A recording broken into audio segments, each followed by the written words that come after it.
पहिलं जागतिक महायुद्ध या प्रकरणास आपण सुरुवात केलेली होती. त्याच्यानुसार प्रकरणाची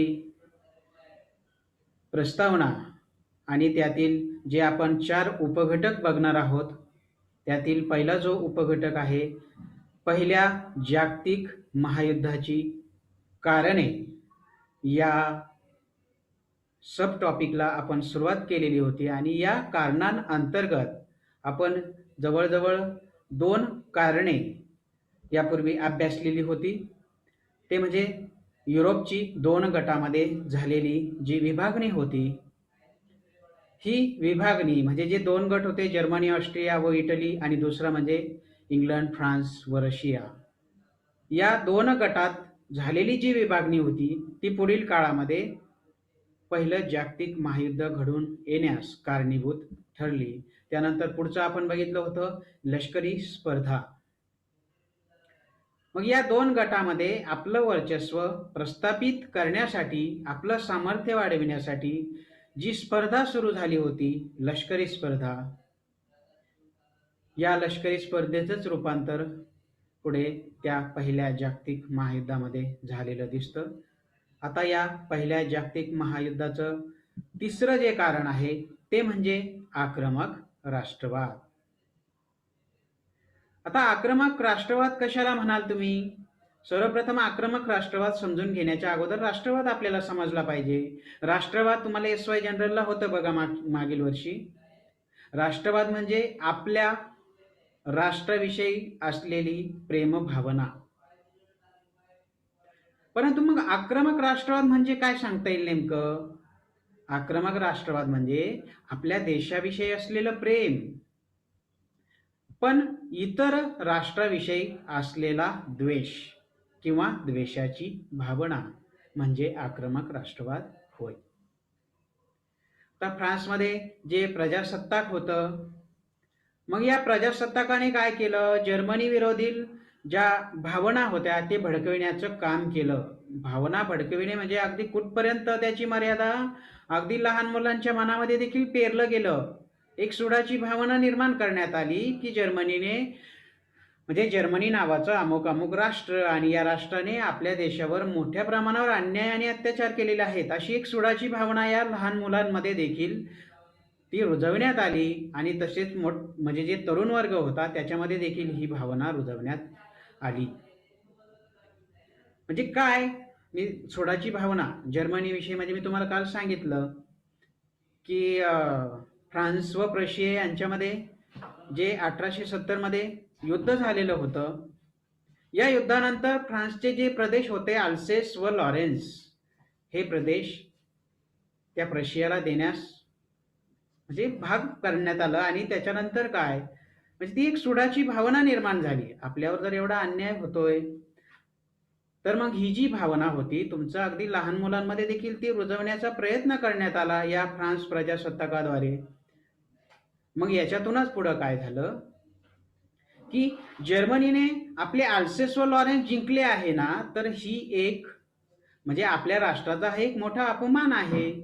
आणि या अपमानाचा बदला जर आपल्याला घ्यायचा असेल तर आपण काहीतरी हालचाल केली पाहिजे. म्हणजे थोडक्यात त्यांच्यामध्ये एक आक्रमक राष्ट्रवाद निर्माण झालेला होता. आणि या आक्रमक राष्ट्रवादामुळे पुढे काय झालं की जागतिक वातावरण पूर्णपणे बिघडून गेलेलं दिसतं. म्हणजे कोणतंही राष्ट्र कोणाचंही काही अगदी जुमानण्यास कोणी कोणाला तयार नव्हतं. त्याच्यामुळे एक अविश्वासाचं वातावरण संपूर्ण युरोपभर निर्माण झालेलं दिसतं. मग या आक्रमक राष्ट्रवादामुळेच पुढील काळामध्ये काय झालं, युरोपियन राष्ट्रांमध्ये जे रिलेशन्स होते, जे संबंध होते त्यांच्यातील, याच्यामध्ये प्रचंड कटुता निर्माण झालेली दिसून येते. आणि मग याचीच जागा पुढे काय तर युद्धाने घेतलेली दिसते. म्हणजे थोडक्यात या राष्ट्रांमध्ये निर्माण झालेला जो आक्रमक राष्ट्रवाद होता हे पहिल्या महायुद्धाचं एक कारण मानलं जातं. आता त्यानंतर पुढचं जे कारण आहे ते म्हणजे वंशवाद. आता वंशवाद कशाला म्हणाल आपण? समजा आपलाच वंश श्रेष्ठ या भावनेला काय म्हणतात? वंशवाद असं म्हटलं जातं.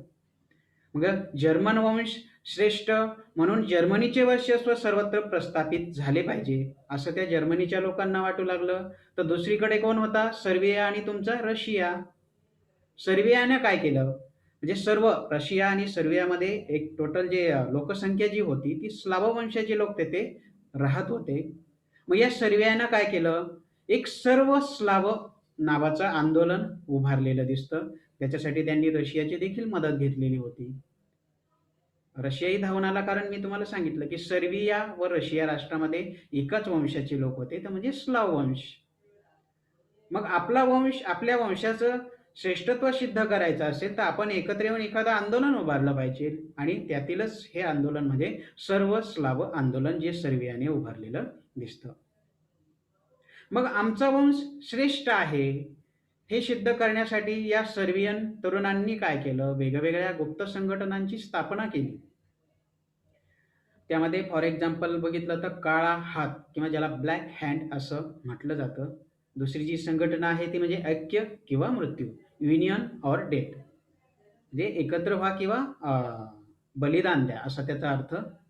आता यांचं चिन्ह काय होतं, काहीतरी सिम्बॉल असतं बघा प्रत्येक गोष्टीला. आता यांचं त्या संघटनेचं सिम्बॉल जे होतं ते म्हणजे मानवाची, म्हणजे माणसाच्या डोक्याची ती कवटी आणि त्याला छेदून जाणारी ती हाडे, ते होल्ड, विजेचा धक्का त्याच्यावर लिहिलेलं असतं बघा प्रत्येक ठिकाणी, डेंजर म्हणून. ती कवटी असते आणि दोन असे छेदून गेलेली हाडं असतात आणि त्याच्या खाली सुरा, बॉम्ब, विषाची बाटली. याचा अर्थ काय होतो, म्हणजे वेळ प्रसंगी आमचा वंश, आमचं राष्ट्र आम्हाला जर टिकवायचं असेल तर आम्ही आमच्या प्राणाचे बलिदान देखील देण्यास तयार आहोत, असा त्याचा एक मतित अर्थ त्याच्यातून निघतो. म्हणजे थोडक्यात आपणास काय सांगता येईल की एक वांशिक श्रेष्ठत्व सिद्ध करण्यासाठी या दोनही राष्ट्रांपुढे दुसरा पर्याय नव्हता आणि तो जो पर्याय होता तो म्हणजे युद्ध. म्हणजे थोडक्यात जो वंशवाद होता तो देखील पहिल्या जागतिक महायुद्धास कारणीभूत मानला जातो. आता त्यानंतर पुढचं जे कारण आहे पहिल्या या जागतिक महायुद्धाचं की ज्याच्यामुळं जागतिक महायुद्ध ते घडून आलं, गुप्त करार पद्धती. आता बिस्मार्कचा विचार केला आपण. या बिस्मार्कने काय केलं, मी अगोदरही बराच वेळा उल्लेख केला या युद्धाचा, 1870चं फ्रान्स प्रशिया युद्ध. त्या अंतर्गत नंतर काय झालं, इथं फ्रान्सचा पराभव झाला इथपर्यंत ठीक आहे, पण नंतर त्याच्यानुसार ज्या वेगवेगळ्या अपमानास्पद ज्या अटी होत्या की ज्या फ्रान्सवर लादण्यात आलेल्या होत्या, त्याच्यातील पहिली म्हणजे अल्सेस व लॉरेन्स हे सुबत्ता एक संपत्ती, मुबलक संपत्ती असलेले हे जे राष्ट्र होते अल्सेस व लॉरेन्स, हे जे प्रदेश होते ते त्या प्रशियाला देण्यास भाग पाडलं थोडक्यात. म्हणजे त्यांच्याकडून ते प्रदेश अल्सेस व लॉरेन्स गिळंकृत करण्यात आले. नंतर फ्रान्सचा सम्राट होता तिसरा नेपोलियन, याला देखील युद्धकैदी बनवण्यात आलेलं होतं. एवढंच नाही तर मोठ्या प्रमाणावर एक युद्धखंडणी या फ्रान्सवर लादण्यात आलेली होती. म्हणजे एक अपमानाची एक एकामागून एक अशी मालिका या बिस्मार्कच्या माध्यमातून तयार करण्यात आलेली होती. मग शेवटी या बिस्मार्कला काय, म्हणजे कुठेतरी जाणीव झाली बाबा की आपण यांच्यावर जर एवढा मोठा अन्याय केलाय तर भविष्यात हे आपला बदला घेतल्याशिवाय राहणार नाही. मग त्यांनी एक वेगवेगळी गुप्त करार पद्धती या बिस्मार्कने सुरू केली. म्हणजे प्रत्येक राष्ट्राबरोबर वेगवेगळे करार करण्यास सुरुवात केली. का? तर फ्रान्सला त्यांना एकटं पाडायचं होतं. फ्रान्स आपला बदला घेतल्याशिवाय राहणार नाही. मग फ्रान्सला जर एकटं पाडायचं असेल तर प्रत्येक राष्ट्राबरोबर एक गुप्त करार करण्यास या बिस्मार्कने सुरुवात केली. आता तसं बघितलं, समजा त्यावेळेस जो आंतरराष्ट्रीय नियम होता त्या नियमानुसार काय, तर कोणत्याही राष्ट्रामध्ये, दोन राष्ट्रांमध्ये काही एखादा तह झाला, एखादा करार झाला तर तो प्रसिद्ध करणं गरजेचं होतं. म्हणजे तसा रूलच होता.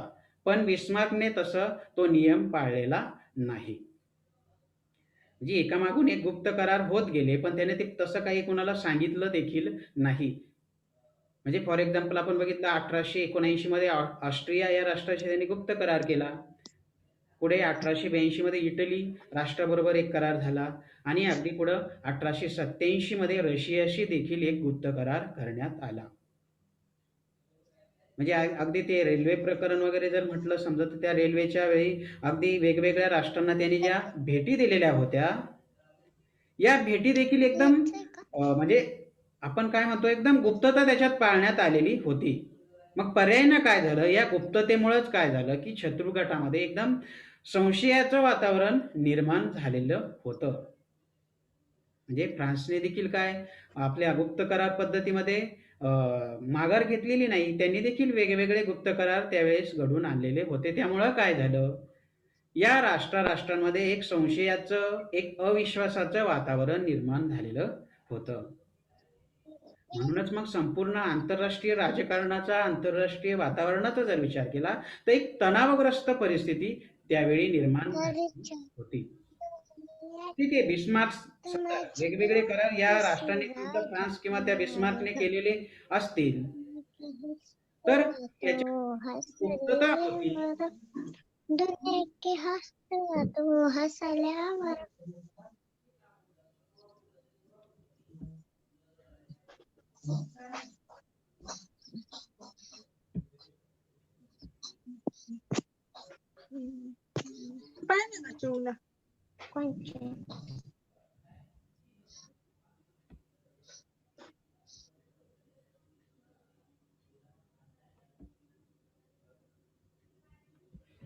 अरे मध्येच डिस्टर्ब करत जाऊ नका ना तुम्ही. अनम्यूट का करता मध्येच? ठीक आहे, गुप्त करार पद्धती म्हणजे हे करार इतके गुप्त ठेवण्यात आलेले होते, की कित्येक वेळा म्हणजे एखादा करार झाला तर त्या राष्ट्रातील त्या मंत्रिमंडळाला सुद्धा त्याची माहिती होत नव्हती. आता म्हणजे उदाहरणार्थ सांगतो तुम्हाला मी, 1904 मध्ये इंग्लंडचा जो परराष्ट्र मंत्री होता सर एडवर्ड ग्रे, याने फ्रान्स बरोबर एक करार केलेला होता. पण हा करार त्याच्या मंत्रिमंडळाला केव्हा माहिती झाला? 1914 मध्ये. म्हणजे 10 वर्ष तो करार त्यांना समजलाही नाही, की असा असा अमुक अमुक करार या फ्रान्स राष्ट्राबरोबर आपल्या इंग्लंड राष्ट्राने केलेला आहे. म्हणजे एवढी गुप्तता त्या करार पद्धतीमध्ये होती. मग या राजकारणातील या गुप्ततेमुळेच पुढं काय झालं, की अविश्वासाचं आणि संशयाचं वातावरण संपूर्ण युरोपभर निर्माण झालेलं दिसतं. त्यामुळे एक राजकीय अस्थिरता निर्माण झालेली दिसते आणि यातूनच पुढं काय झालं, की पहिलं जागतिक महायुद्ध घडून आलेलं दिसतं. त्यानंतर पुढचं जे कारण आहे, सम्राट कैसर विल्यमची राक्षसी महत्वाकांक्षा. आता हा जर्मन सम्राट होता कैसर विल्यम दुसरा. हा अतिशय महत्वाकांक्षी होता. महत्वाकांक्षी तर होताच मुळात, पण हट्टी आणि गर्विष्ठ देखील होता.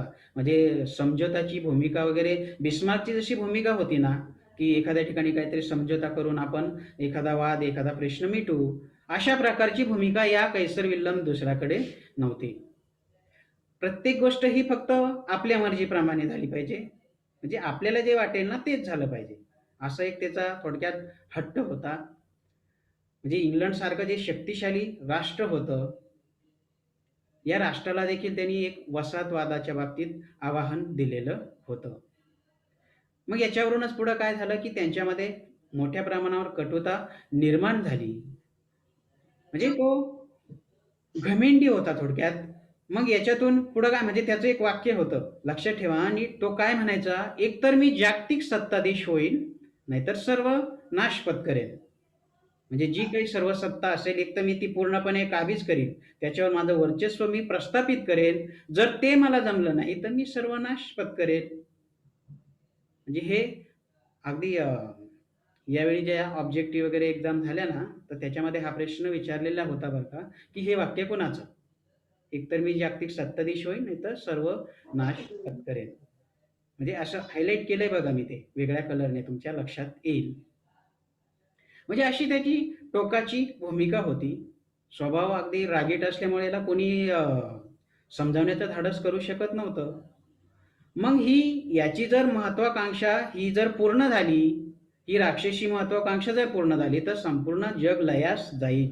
मग आपल्या संपूर्ण या युरोप खंडाला जर वाचवायचं असेल, पर्यायाने जगाला जर वाचवायचं असेल, तर याची ही महत्वाकांक्षा जी आहे ती आपण धुळीस मिळवली पाहिजे, असं अनेक लोकशाही राष्ट्रांना वाटू लागलं.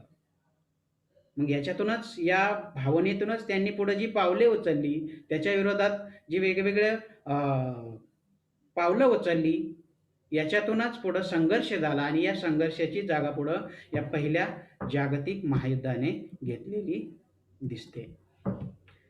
ठीक आहे. आज आपण म्हणजे मागील लेक्चरला आपण 2 कारणं बघितली होती. आज देखील 4 कारणं अगदी टप्प्याटप्प्याने आपण जाऊया, म्हणजे तुम्हाला समजायला व्यवस्थित आहे. ठीक आहे. तुमच्या लक्षात आलं का?